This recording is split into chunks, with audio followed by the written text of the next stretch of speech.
Alright, hello everyone, and welcome to something kind of new. First of all, yay, commentary by yours truly. Yes, first time with commentary. Hopefully it'll go well. And second of all, new game, finally not on the PC. Yes, Mario Kart 8, the Wii U, came out a couple years ago. Really good game, nothing else to say about it. Let's go. Alright, so for today, we're going to be covering one cup, and it is in fact a DLC cup. Basically, premise of the game, pick a character, customize your cart, and race. So today, I think, in keeping with the theme of the cup, we're going to pick Yoshi. And we'll go with the original.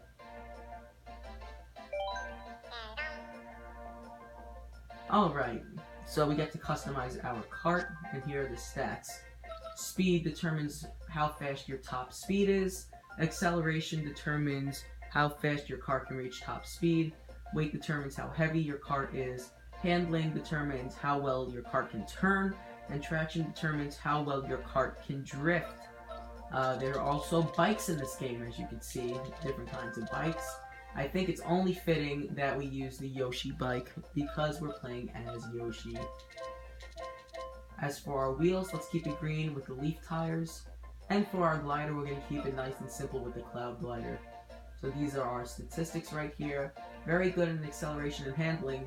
Decent in speed, not so much in weight and traction, but we will see how everything goes.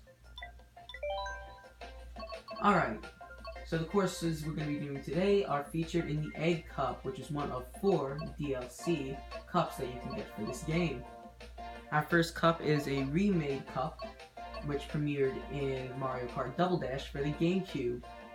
Very good course, great music.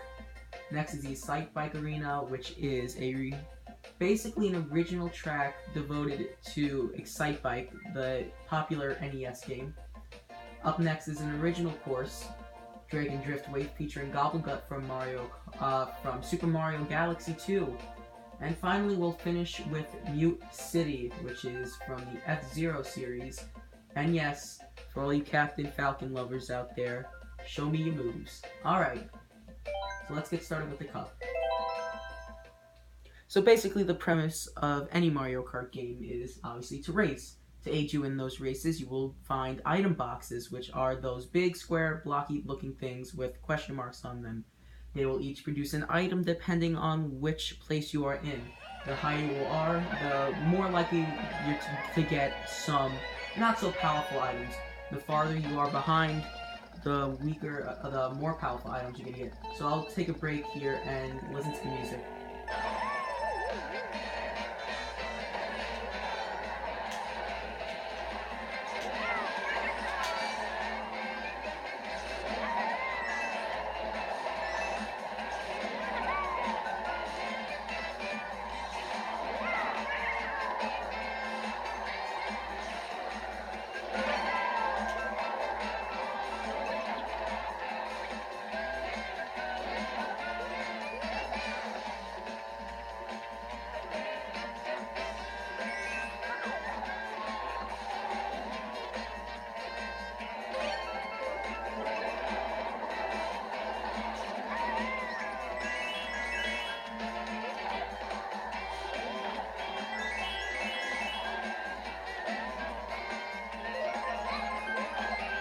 Alright, so that's one lap done, and I'm going to continue my talk. So, you also may notice that, yes, these are real instruments. All of these songs are recorded in a very well acoustic studio. Music is fantastic in this game. Unlike past games where everything is made with synths for the most part, this game is in fact an orchestra. And this orchestra, any orchestra that Nintendo hires, has done a great job. When it comes to the Galaxy games in the past, or this game, they've done a fantastic job. So we're in first by a long shot, no real competition here. I myself have been a very die-hard Mario Kart player I own every one except for Double Dash, ironically. Yes, the one course that's based upon a retro system for the GameCube, on which I'm playing on. I don't have the original game. Hopefully soon. Prior to this game, obviously this is Mario Kart 8, so there were 7 installments before this. The very first Mario Kart came out in, came out in the 90s for the Super Nintendo Entertainment System, or SNES. Yes, a very, very long time ago indeed. After that came Mario Kart 64 for the Nintendo 64, followed by the Game Boy Advance port in the early 2000s, soon followed by Mario Kart Double Dash, then Mario Kart DS, then Mario Kart Wii, and then after that, Mario Kart 7, and obviously Mario Kart 8 after this. So a fairly straightforward race, nothing too bad, nothing too challenging. Yoshi's on his Yoshi cart, waving to the immense amount of Yoshi stationed around the course. Again, it's his home turf, I suppose. So let's head on to the next race.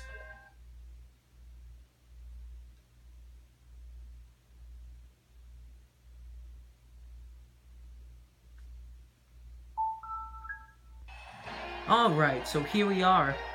The Excite Bike Arena, based upon Excite Bike.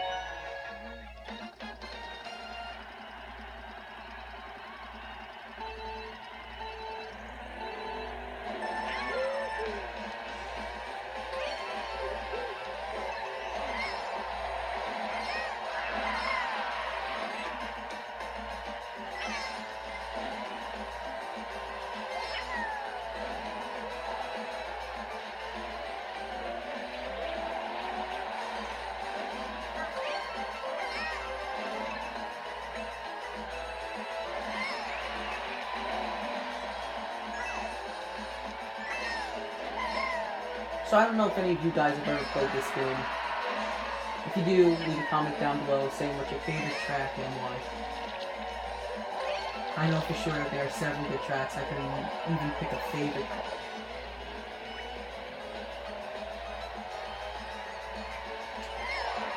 So here's lap 1 done.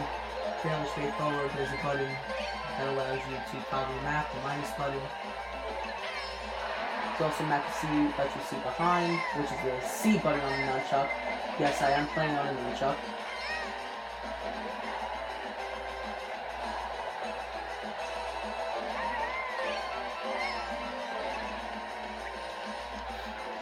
So I suppose now would be a good time, as you've all seen, quite a number of items pop up. What most of these items do. There are 3 kinds of shells in the game, a red shell, a green shell, and the dreaded blue shell. The red shell is basically a homing missile, which will attempt to destroy the cart ahead of its thrower, I suppose. So, if a red shell is used in second place, the red shell will attempt to knock the first place driver out. There's green shells, which are not able to be fully controlled. They're not homing, but they definitely ricochet several times without breaking, so you could potentially catch a driver off guard. And then finally, the blue shell, as many of you may know, it will bypass all riders for the most part, unless they crash into it. And the blue shell will blow up the person in first place, and in some races, it can happen at the most inconvenient times. It's ridiculous. Alright, so there we go. 2 races down. Not that bad. Easy race. I'll leave the standings on for a bit.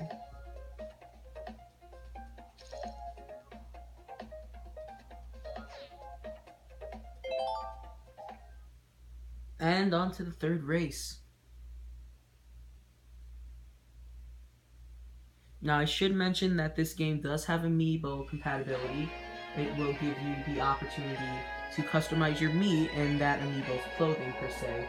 So, for example, if you have a Mario Amiibo, you would be able to dress your rider in Mario clothes. So here we go, Dragon Drift Way. This course really isn't inspired by any one particular game, although you can argue that Super Mario Galaxy 2, like I said, could have a very significant influence on the design of this track. Music here is pretty good, so I'll let you get a listen.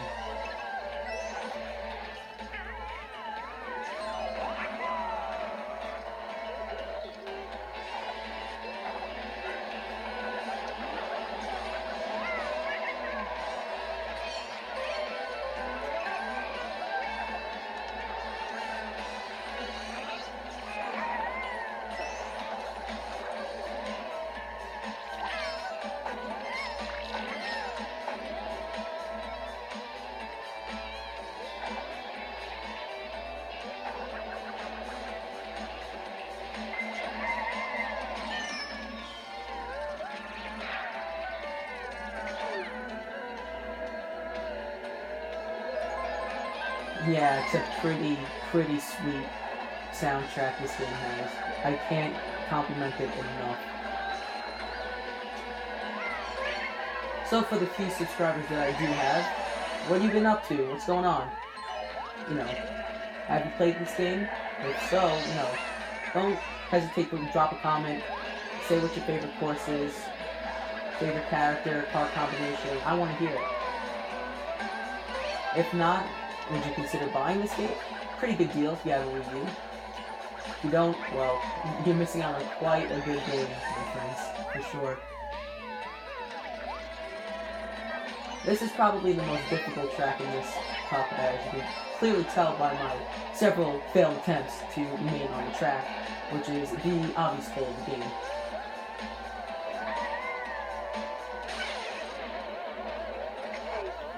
I suppose you come to notice now the coin counter in the bottom left-hand corner. Coins in this game act as basically an upgrade to the engine, so to say. By collecting up to 10 coins, you can increase your top speed very slightly each time you collect a coin. It will give you a short burst of speed.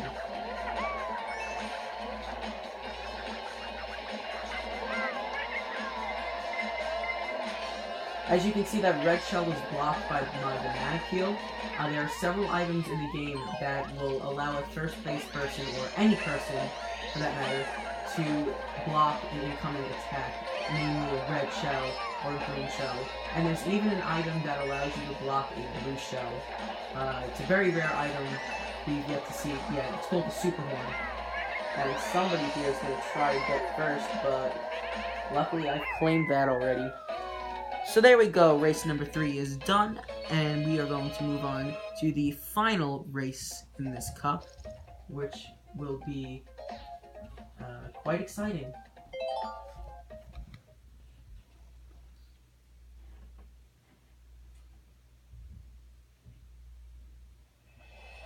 Alright, and here's the very thrilling conclusion to the Egg Cup, Mute City, based upon the series of F-Zero. Well, you Captain Falcon fanboys and fangirls, get ready to hear Mute City's music.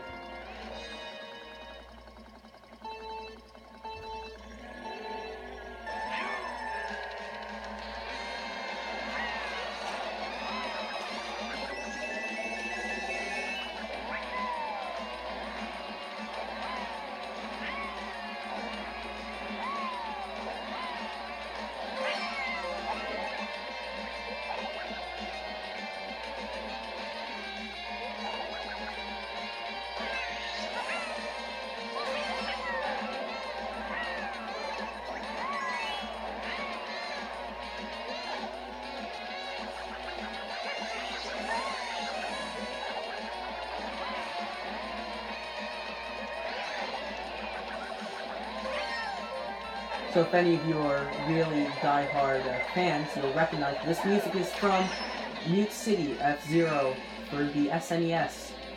A more obscure series for sure. And you'll also notice that this lap does not contain laps, but rather segments. This concept was introduced in Mario Kart 7 for the 3DS, in which you don't actually complete a circular lap, but rather it's a real race to the finish line. It's a single length track that does not loop in any way, but has segments. And a few courses in this game have them. We'll eventually come across them.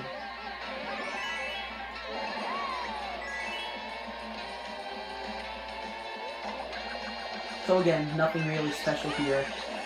I guess I should talk about the main gimmick of this game. Right now we are in anti-gravity mode, and as you can see, the wheels are tilted slightly, horizontally. This signifies that we're in anti-gravity mode. Basically this means that I can bump into an opponent racer and gain a slight speed boost. If I'm in normal mode, when the wheels are like normal wheels rotating, in a circle rather than horizontally, then I'll just simply bump into them and lose some speed. So it's actually beneficial to bump into anything. These things here give a speed boost.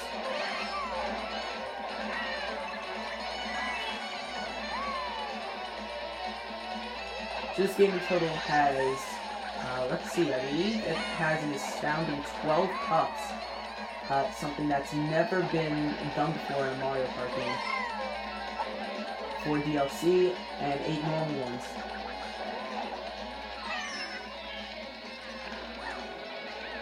Ooh, Toad! Ooh! Alright. So Toad beat us there, but we still got the gold anyway.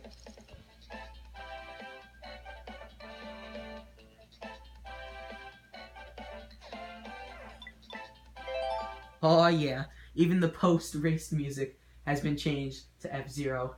Pretty sweet. So, what's our reward?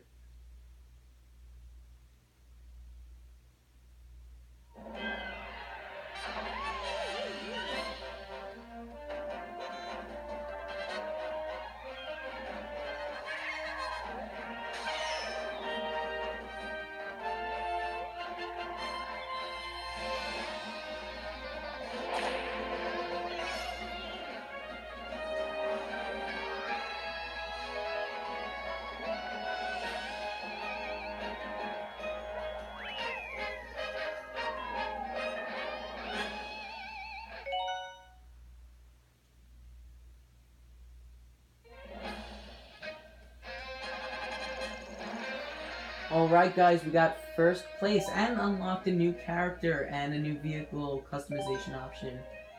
And the stamp of Yoshi. Alright, so that'll do it for this part of Mario Kart. Do I want to post a Miiverse? No, not really. Alright, so that'll do it for this episode of Mario Kart. If you enjoyed the video, don't forget to leave a like. Consider subscribing if you like what you see. There may be more to come in the future. But anyway, that'll do it for this time, guys. Thanks for watching, and I hope to see you in next video. So long.